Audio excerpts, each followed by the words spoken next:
The dean asked me to chair this organization several weeks ago, and I have to admit I was just a little bit hesitant because, like many of you alumni here, I was one of the students of the Groms as we knew him back then, and he sets a very high bar. For those of you who don't know him, he was a fabulous professor. So it's a little hard to know just what to say that could honor his legacy. As I was thinking about this, and Heather Olson, who's here this evening, helped me with some things, I started thinking about being a 1L student. And I realized, first of all, that was 35 years ago, that I sat in Professor Gromley's class for the very first time. And I started hearing these things like, and you guys who were in his class will remember Whiteacre, Blackacre, springing interests, the rule in Shelley's case, the rule against perpetuities. There are probably a few of you here who could recite, the rule against perpetuities, which has something to do with no interest shall vest or fail, and whatever. So I thought, what can I do? And I thought maybe what I should do is come up with a hypothetical and see if anybody remembers how those transfers go. But no, you can relax.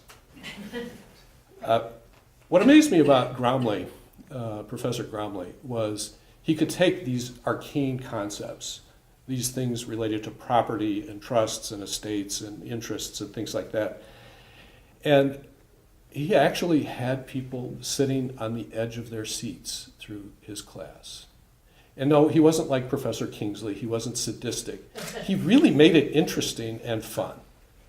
And that's why I think he was such a great professor. He would give you the hypothetical, and then he would look at somebody and say, what do you think about that one, Brian?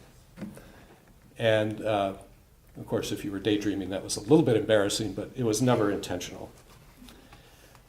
Professor Gromley loved being in the classroom, and he loved his students. He was born to teach, I think is what Professor Meyer said at his wake. He never lectured. He always taught by questions, by answers, by trying the hypothetical. And he would start his class maybe with something simple and then not drag it out, I shouldn't say that because it was fun.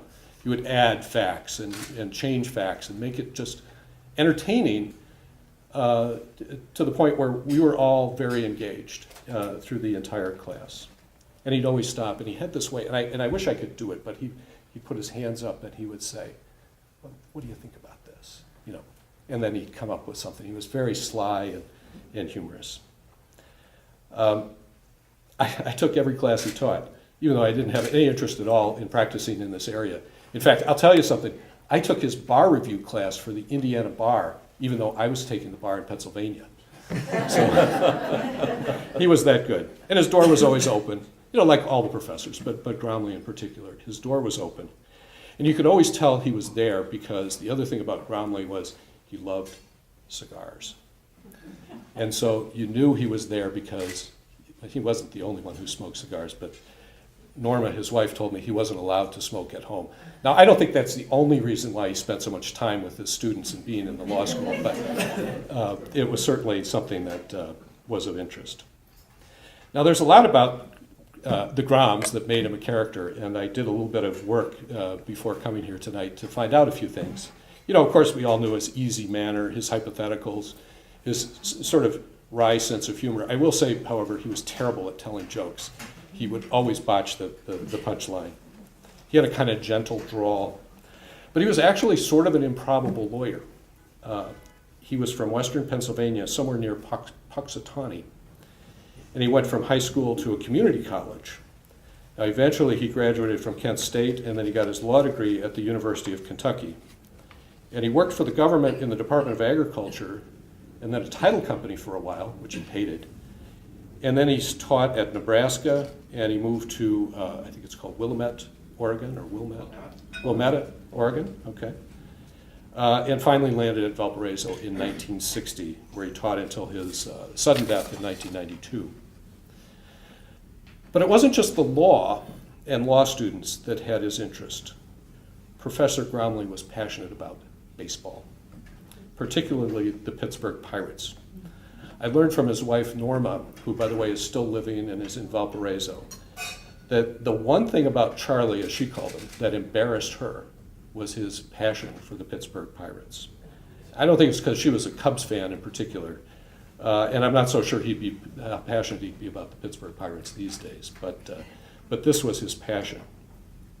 Norma told me something else, and some of you may know this, but, and by the way, he and Norma met in Washington. She was working as an aide to Senator Byrd at the time, and then left with him to travel around. But Gromley almost became a professional baseball player. It happened this way. He joined the military in World War II, but his eyes were so bad, Norma told me, that he couldn't get into the Army or the Navy or the regular service, so they put him in the Seabees. And the Seabees, for those of you who don't know, was the construction corps of I think the Navy. And so he would go out to the islands in the Pacific and do advanced work. Well, Norma told me that these guys, it was hard, tough work going through the islands. But he had a lot of time on his hands too. And they used to play baseball, the Seabees. And he struck up a friendship with someone from Minnesota who was a baseball player, a catcher. She couldn't remember his name, but somewhere in Minnesota. And after the war, this catcher friend of his convinced him to join him back in Minnesota. And there he played third base. She thought it was for a minor league team. She didn't know for sure. So anyway, I thought it was interesting that the field of law almost lost Professor Gromley to the field of dreams. But he came back. He even played at Valparaiso. I remember even when I was a student, he would play on the faculty team against the students. But anyway, back to the point. What can we do to honor Professor Gromley's legacy? What he did for us? And we're all here tonight because we've shown a commitment to the law school. And it's a commitment that honors what the law school, through Gromley and through other professors of his type, of his similar dedication, showed to us while we were there as students. Last Friday evening, I was able to join the students in the 1L class of this year, and I think some of you were there as well. That was, again, bringing back memories of my 35 years ago. But this was at a welcome dinner for the 1L class. And that's a wonderful thing. The Black and the Latino law students sponsor this, and I'm told we're the only law school in the country where the minority students welcome the majority. They welcome everybody. And it's a great event. But what really impressed me, and maybe because I was thinking about this, was how many professors were there at that dinner on a Friday night.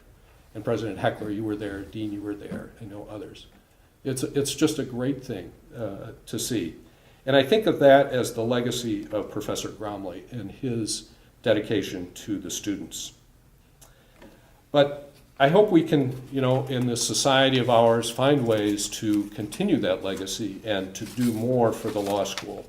And maybe you'll hear about more of that in the coming days. I'll finish with this. Norma Gromley said to me in one of our telephone conversations that she thought that maybe someday the society would fade away. She said, it's because it won't be long before nobody remembers Charlie. I told her I didn't think she had to worry about that with this group. So, welcome. I'm glad you're all here.